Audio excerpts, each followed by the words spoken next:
안녕하세요. 저는 35살, 2살 아이를 키우는 워킹맘 이수연이라고 합니다. 제 이야기를 들어주시겠어요?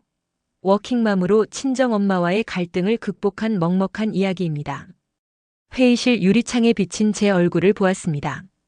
깔끔하게 올린 머리, 단정한 블라우스, 그리고 지쳐 보이는 눈가의 잔주름. 겉으로는 성공한 직장인이었습니다. 하지만 속은 달랐지요. 매일 아침 현관문을 나설 때마다 가슴 한편이 무너져 내렸으니까요. 엄마, 다녀올게요. 친정엄마는 늘 같은 자리에 계셨습니다. 거실 소파에 앉아 제 딸 지아를 무릎에 안고 계셨지요. 62살의 나이에도 불구하고 엄마는 매일 새벽같이 일어나 지아를 돌봐주셨습니다. 그래, 조심히 다녀와. 지아는 엄마가 잘 볼 테니까. 엄마의 목소리는 항상 부드러웠습니다. 하지만 그 부드러움 속에는 무언가가 숨어 있었지요. 제가 알아차리지 못하길 바라는 그런 무게 같은 것 말입니다. 저는 대학을 졸업하고 곧바로 이 회사에 입사했습니다. 밤낮 없이 일했고 결과로 증명했지요. 그렇게 10년을 달려왔습니다. 결혼도 늦었어요. 33세 남편을 만났고 34세 지아를 낳았습니다. 출산 휴가가 끝나던 날을 기억합니다. 엄마가 큰 가방을 들고 우리 집에 오셨지요. 시터 비용이 얼마나 비싼데. 내가 봐줄게.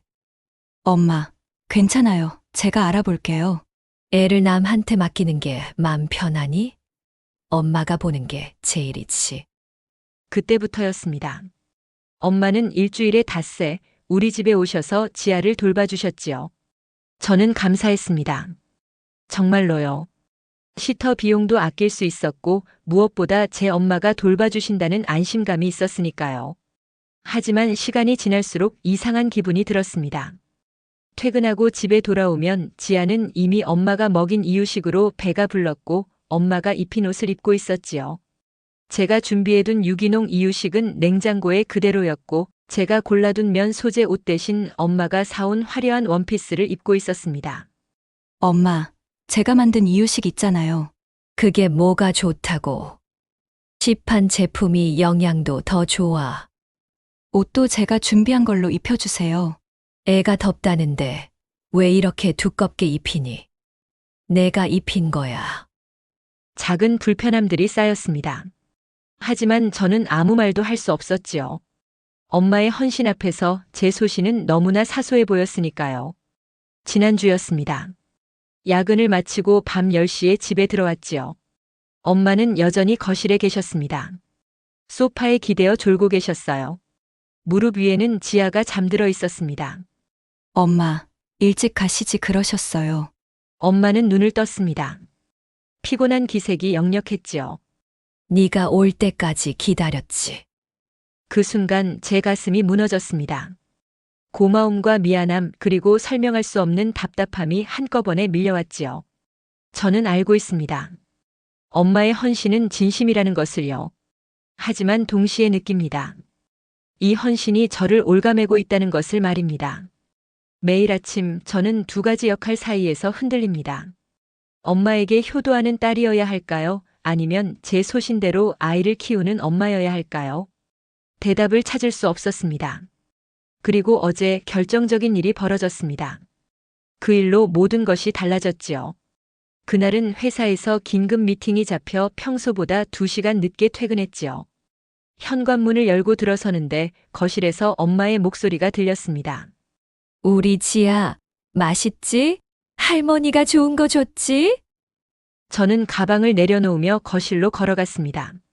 소파에 앉은 엄마의 무릎 위에 지아가 있었어요. 지아의 손에는 뭔가가 들려 있었습니다. 갈색 포장지가 보였지요. 엄마, 그게 뭐예요? 엄마는 환하게 웃으며 대답하셨습니다. 단팥빵 마트에서 샀어. 지아가 잘 먹네. 제 심장이 쿵 내려앉았습니다. 다가가서 포장지를 확인했지요. 성분표에는 설탕, 액상과당, 합성향료가 적혀 있었습니다. 제가 그토록 피하려 했던 것들이었어요. 엄마, 이거 왜 줬어요? 왜? 빵인데. 애들은 다 먹는 거야. 지아는 아직 2살이에요. 이런 거 먹이면 안 된다고 말씀드렸잖아요. 목소리가 떨렸습니다. 참으려 했지만 쉽지 않았지요. 엄마의 표정이 굳어졌습니다. 수연아, 너무 유난 떠는 거 아니니? 옛날엔 다 이런 거 먹고 컸어. 지금은 옛날이 아니에요. 첨가물이 아이한테 얼마나 안 좋은지 아세요? 그래서 내가 잘못됐니? 나도 너한테 다 이런 거 먹였는데. 저는 한숨을 들이켰습니다. 엄마는 모르실 거예요. 요즘 육아는 달라요. 전문가들도 다 이렇게 하래요. 전문가? 나는 너 키워본 경험이 있어. 엄마의 목소리가 높아졌습니다. 지아가 놀라서 저를 쳐다봤지요. 저는 지아를 안아들었습니다. 냉장고를 열었습니다. 제가 준비해둔 유기농 쌀과자가 그대로 있었어요. 무염 치즈도 직접 만든 고구마 스틱도 모두 손대지 않은 채였습니다. 엄마, 제가 준비해둔 간식이 여기 있잖아요. 그게 뭐가 맛있다고? 애가 먹질 않아. 안 먹는 게 아니라 안 주신 거잖아요. 말을 끝내자마자 후회했습니다. 하지만 이미 늦었지요. 엄마는 자리에서 일어났습니다. 수연아, 내가 나를 뭐로 보는 거니? 내가 하는 건 다 틀렸어. 내가 지아한테 나쁜 걸 주려고 그랬겠어? 엄마의 목소리가 떨렸습니다. 서운함이 묻어 있었지요. 엄마, 저는 그냥 너도 엄마 되어봐서 알잖아. 얼마나 힘든지. 그런데 내가 매일 여기 와서 지아 봐주는 게 당연한 거야? 가슴이 무너졌습니다. 엄마 말이 맞았어요. 저는 엄마의 헌신을 당연하게 여기고 있었던 걸까요? 엄마, 죄송해요. 그런 뜻이 아니었어요. 나도 지아가 예뻐서 이러는 거야. 할머니가 손주 예뻐하는 게 죄야? 엄마는 가방을 들고 일어서 신발을 신으며 한마디 더 하셨지요. 내일은 못 와. 알아서 해. 현관문이 쾅 닫혔습니다. 그날 밤 잠이 오지 않았습니다. 남편은 야근 중이었고 저는 혼자 침대에 누워 천장을 바라봤지요. 엄마의 마지막 말이 계속 맴돌았습니다. 내가 너를 어떻게 키웠는데. 맞는 말이었어요. 엄마는 저를 훌륭하게 키워주셨습니다. 제가 지금 이 자리에 있을 수 있는 건 모두 엄마 덕분이었지요. 하지만 동시에 다른 생각도 들었습니다. 제가 원하는 육아 방식을 지키는 것이 그렇게 잘못된 일일까요? 유기농 간식을 고집하는 것이 유난일까요? 핸드폰을 꺼내 육아 커뮤니티에 들어갔습니다. 비슷한 고민을 하는 글이 넘쳐났어요. 친정엄마와의 갈등, 육아 방식의 차이, 세대 간의 간극. 저만의 문제가 아니었습니다. 하지만 위로가 되지 않았습니다. 다른 사람들도 힘들어한다는 사실이 제 상황을 나아지게 만들어주진 않았으니까요. 저는 엄마와 감정적으로 부딪히는 게 아니라 차분하게 제 입장을 설명해야겠다고 생각했습니다. 하지만 어떻게 시작해야 할지 막막했습니다. 엄마의 헌신에 감사하면서도 제 육아 소신을 지킬 수 있는 방법이 있을까요? 다음 날 아침이 왔습니다. 엄마는 오시지 않았어요. 저는 회사에 반차를 내고 지아를 돌봐야 했지요. 그날 오후 저는 엄마께 전화를 걸었습니다. 이제 더 이상 미룰 수 없었습니다. 이 문제를 해결하지 않으면 모든 게 무너질 것만 같았으니까요. 전화벨이 한참 울렸습니다. 엄마, 왜? 목소리가 차가웠습니다. 저는 심호흡을 했어요. 저희 집에 오실 수 있어요? 이야기 좀 해요. 할 이야기 없어. 엄마, 제발요. 이렇게는 안 돼요. 긴 침묵이 흘렀습니다. 엄마는 한숨을 쉬셨지요. 알았어. 저녁에 갈게. 저녁 7시 초인종이 울렸습니다. 문을 열자 엄마는 인사도 없이 거실로 들어오셨지요. 앉으세요, 엄마. 엄마는 소파 끝에 앉으셨습니다. 가방을 무릎 위에 올려놓은 채였어요. 저는 마주보고 앉았습니다. 엄마, 지난번 일은 정말 죄송해요. 제가 너무 감정적이었어요. 엄마는 창밖을 보고 계셨습니다. 제 얼굴을 쳐다보지 않으셨지요. 근데 엄마, 저도 할 말이 있어요. 제가 준비한 간식은 왜 안 주시는 거예요? 엄마의 시선이 저를 향했습니다. 그게 뭐가 맛있다고 했잖아. 엄마가 맛있다고 생각하시는 거랑 지아한테 좋은 건 달라요. 엄마의 목소리가 떨렸습니다. 나는 지아를 사랑해서 이러는 거야. 그게 왜 나쁜 거니? 나쁘다는 게 아니에요. 그냥 제 방식대로 하고 싶은 거예요. 내 방식? 엄마는 가방을 소파에 내려놓으셨습니다. 눈빛이 날카로워졌지요. 그럼 내 방식은 다 틀린 거야? 내가 너 키운 방식도 다 잘못된 거고? 그런 뜻이 아니에요. 그럼 뭔데? 매번 내가 하는 건 지적하고, 네가 준비한 것만 쓰라고 하고. 엄마의 목소리가 커졌습니다. 저는 지아가 자고 있는 방을 돌아봤어요. 엄마, 목소리 좀 낮춰주세요. 이것도 잔소리야? 엄마는 벌떡 일어났습니다. 수현아, 너 아니. 내가 여기 왜 오는지 엄마가 도와주시려고. 도와주는 정도가 아니지. 나는 내 삶을 포기하고 여기 오는 거야. 가슴이 철렁했습니다. 내 친구들은 다 여행 다니고 문화센터 다니고 그래.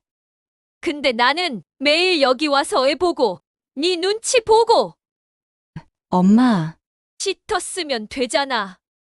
돈 주고 해결하면 되는 거잖아. 근데 내가 왜 이러는 줄 알아? 엄마가 저를 똑바로 쳐다보셨습니다. 눈에 눈물이 고여 있었어요. 엄마가 봐야 네가 마음 편하잖아. 그리고 나도 필요한 사람이고 싶었어. 마지막 말이 가슴에 박혔습니다. 엄마는 고개를 돌리셨지요. 눈물을 닦으셨어요. 근데 이제 지겨워. 평생 육아만 하게 생겼네. 너 키우고 이제 손주 키우고. 엄마, 제가 그렇게 하라고 한 적 없어요. 그럼 시터 쓸 거야? 저는 대답할 수 없었습니다. 정말로 시터를 쓸 수 있을까요? 엄마의 서운함을 감당할 수 있을까요? 엄마는 가방을 들었습니다. 나는 이제 모르겠어. 네가 알아서 해. 엄마, 앉아요. 이야기 더 해요. 난 할 말 다 했어. 엄마는 현관으로 향했습니다. 저는 뒤따라갔지요. 엄마가 필요해요. 정말이에요. 필요한 게 아니라 편한 거지. 돈 안 들고 네 마음대로 할 수 있으니까. 문이 닫혔습니다. 저는 현관 앞에 주저앉았어요. 그날 밤 저는 오랫동안 생각했습니다. 엄마의 눈물이 자꾸만 떠올랐지요. 엄마는 정말 지쳐 계셨습니다. 그리고 동시에 필요한 사람이고 싶어 하셨어요. 저는 깨달았습니다. 엄마의 헌신은 단순한 사랑이 아니었어요. 그 안에는 인정받고 싶은 욕구가 있었고 딸의 삶에서 중요한 위치를 차지하고 싶은 바람이 있었습니다. 그리고 저 역시 편했던 게 사실이었어요. 시터를 구하는 수고를 하지 않아도 됐고 비용도 아낄 수 있었으니까요. 저는 엄마의 헌신을 이용하고 있었던 걸까요? 핸드폰을 들었습니다. 시터 구인 사이트를 검색했지요. 한 달에 200만 원이 넘는 비용이 나왔습니다. 쉽지 않은 금액이었어요. 하지만 이대로는 안 된다는 것도 알고 있었습니다. 엄마와 제가 모두 지쳐가고 있었고 지아는 그 사이에서 혼란스러워했어요. 엄마와의 관계를 지키면서 내 육아 방식도 지킬 수 있는 방법이 있을까? 답은 쉽게 나오지 않았지만 한 가지는 분명했어요. 지금처럼 애매한 상태로는 더 이상 갈 수 없다는 것. 명확한 경계가 필요했습니다. 그리고 그 경계를 만드는 과정에서 엄마가 상처받을 수도 있다는 것도 알고 있었습니다. 하지만 피할 수 없었지요. 저는 노트에 한 줄을 적었습니다. 엄마와 솔직하게 이야기하자. 그리고 시터를 알아보자. 손이 떨렸습니다. 하지만 이것이 유일한 길이라는 확신이 들었어요. 일주일이 지났습니다. 엄마는 오시지 않았어요. 전화도 받지 않으셨지요. 저는 회사에 연차를 내고 지아를 돌봤습니다. 그러면서 계속 생각했어요. 이대로 관계가 끝나는 건 아닐까? 두려웠습니다. 하지만 동시에 알고 있었지요. 지금 바로잡지 않으면 평생 이 관계에 갇혀 살게 될 거라는 것을요. 목요일 오후 저는 엄마께 문자를 보냈습니다. 엄마, 토요일 오후에 우리 집에서 차 한잔해요. 꼭 와주세요. 답장은 저녁 늦게 왔습니다. 알았어. 토요일이 왔습니다. 저는 엄마가 좋아하시는 유자차를 준비했어요. 3시 엄마가 도착하셨습니다. 평소보다 여위어 보이셨어요. 저는 가슴이 아팠지요. 들어오세요, 엄마. 엄마는 말없이 소파에 앉으셨습니다. 저는 차를 따라 드렸어요. 엄마, 말해. 저는 무릎 위에 놓인 손을 꼭 쥐었습니다. 엄마, 지난 일주일 동안 많이 생각했어요. 엄마는 차를 한 모금 마셨습니다.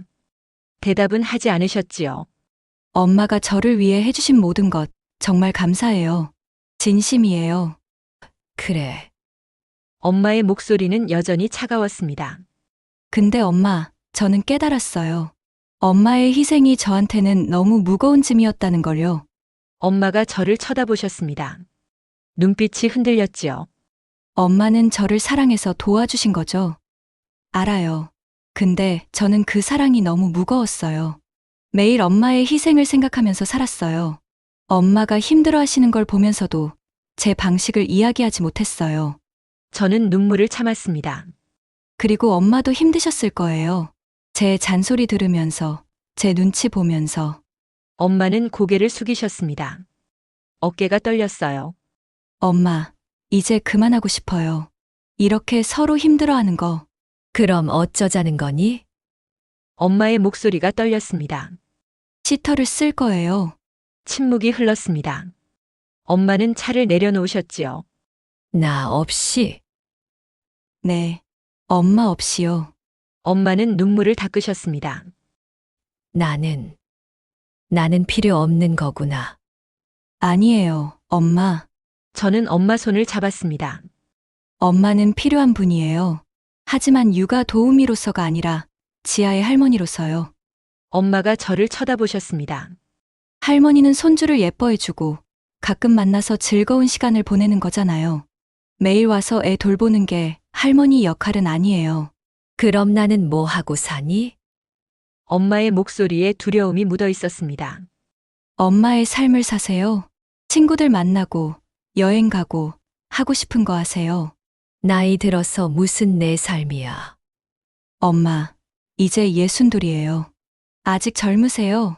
저는 엄마 손을 꼭 쥐었습니다. 그리고 저도 제 방식대로 지아 엄마로 살고 싶어요. 엄마 눈치 안 보고 죄책감 없이요. 엄마는 한참을 말이 없으셨습니다. 창밖을 보고 계셨지요.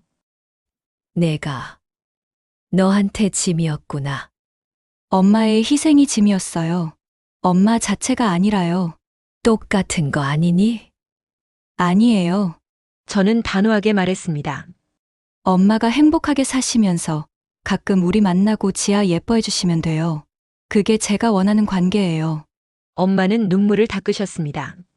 그리고 작은 목소리로 말씀하셨지요. 나는 네가 나를 필요로 하는 게 좋았어. 나이 들면 쓸모 없어지잖아. 근데 지아 돌보면서는 내가 아직 필요한 사람이라는 느낌이 들었거든.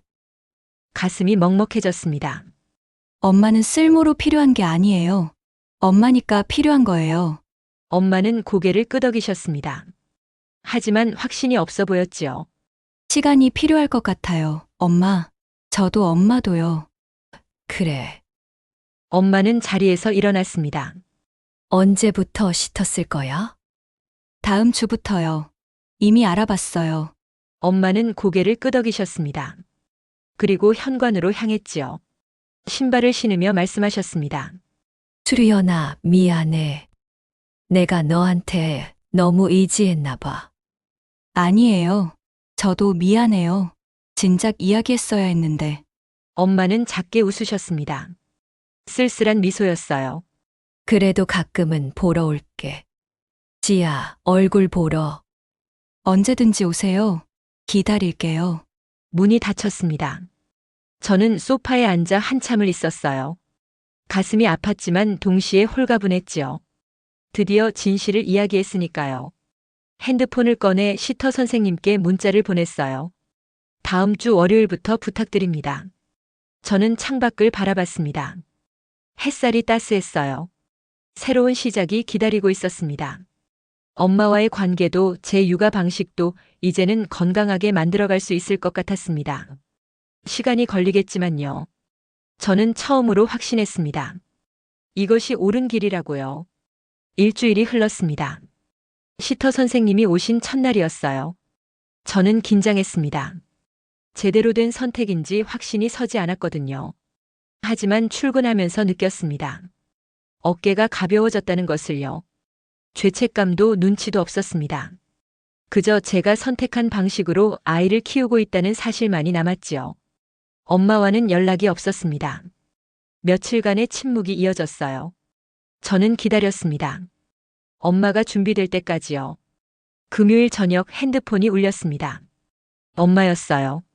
수연아, 내일 지아 얼굴 보러 가도 되니? 목소리가 조심스러웠습니다. 당연하죠. 언제든지 오세요. 오후 3시쯤 갈게. 기다릴게요, 엄마. 토요일 오후 초인종이 울렸습니다. 문을 열자 엄마가 서 계셨어요. 손에는 작은 봉투가 들려 있었습니다. 들어오세요. 응. 엄마는 거실로 들어오셨습니다. 지아가 장난감을 가지고 놀고 있었지요. 엄마를 보자 지아가 웃으며 달려왔어요. 할머니, 엄마는 지아를 안아 올렸습니다. 눈가가 촉촉해졌어요. 우리 지아, 잘 지냈어? 응, 저는 차를 준비하며 두 사람을 지켜봤습니다. 엄마와 지아가 함께 웃고 있었어요. 편안한 모습이었습니다. 차를 내오며 엄마 옆에 앉았습니다. 엄마, 어떻게 지내셨어요? 응, 괜찮았어. 잘 지냈어. 엄마는 봉투를 제게 건네셨습니다. 이거 지아 줄 거야. 유기농 쌀과자라고 들었어. 봉투를 열어보니 제가 평소에 사던 간식이었습니다. 가슴이 뭉클했어요. 엄마, 수연아, 엄마는 차를 한 모금 마셨습니다.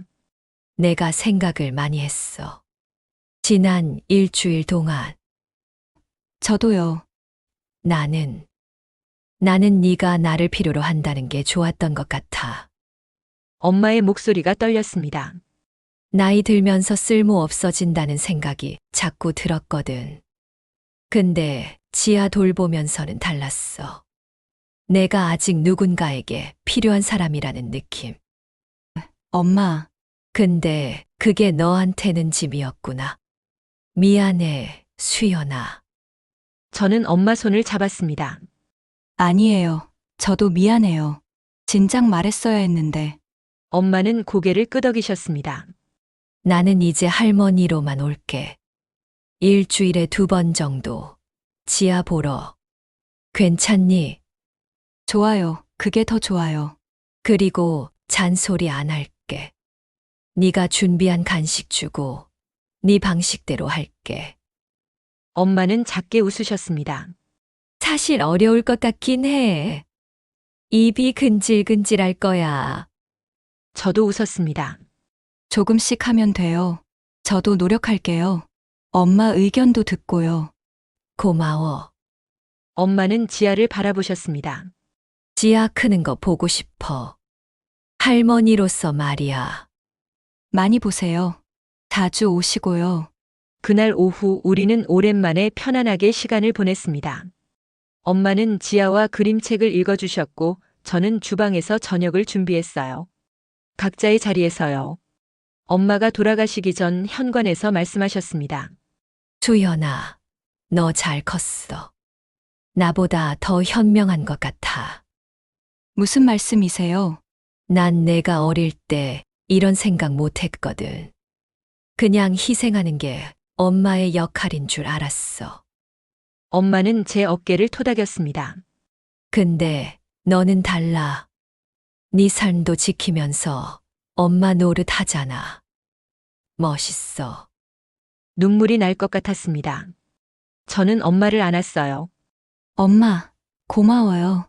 사랑해, 수연아. 문이 닫혔습니다. 저는 창문으로 엄마가 걸어가시는 모습을 지켜봤어요. 발걸음이 가벼워 보였습니다. 엄마와 저는 새로운 관계를 시작했습니다. 희생과 죄책감이 아닌 사랑과 존중 위에 세운 관계였어요. 쉽지 않을 겁니다. 때로는 엄마가 잔소리하실 거고 저도 예민하게 반응할 거예요. 하지만 이제는 알고 있습니다. 서로의 경계를 존중하는 게 얼마나 중요한지요. 일주일에 2번 엄마가 오십니다. 지아와 함께 웃고 이야기하고 그림책을 읽어주시지요. 그리고 돌아가실 때면 항상 말씀하십니다. 다음에 또 올게. 저는 대답합니다. 기다릴게요, 엄마. 그렇게 우리는 각자의 자리를 찾아가고 있습니다. 엄마는 할머니로, 저는 엄마로요. 이것이 제 이야기입니다. 완벽하지 않지만 진실한 이야기지요. 혹시 비슷한 고민을 하고 계신 분이 있다면 이 이야기가 작은 위로가 되었으면 좋겠습니다. 관계는 변할 수 있습니다. 그리고 변화가 때로는 더 건강한 사랑의 형태를 만들어내기도 하지요. 지금까지 영상을 시청해 주셔서 감사합니다. 여러분 모두 행복하시길 바랍니다.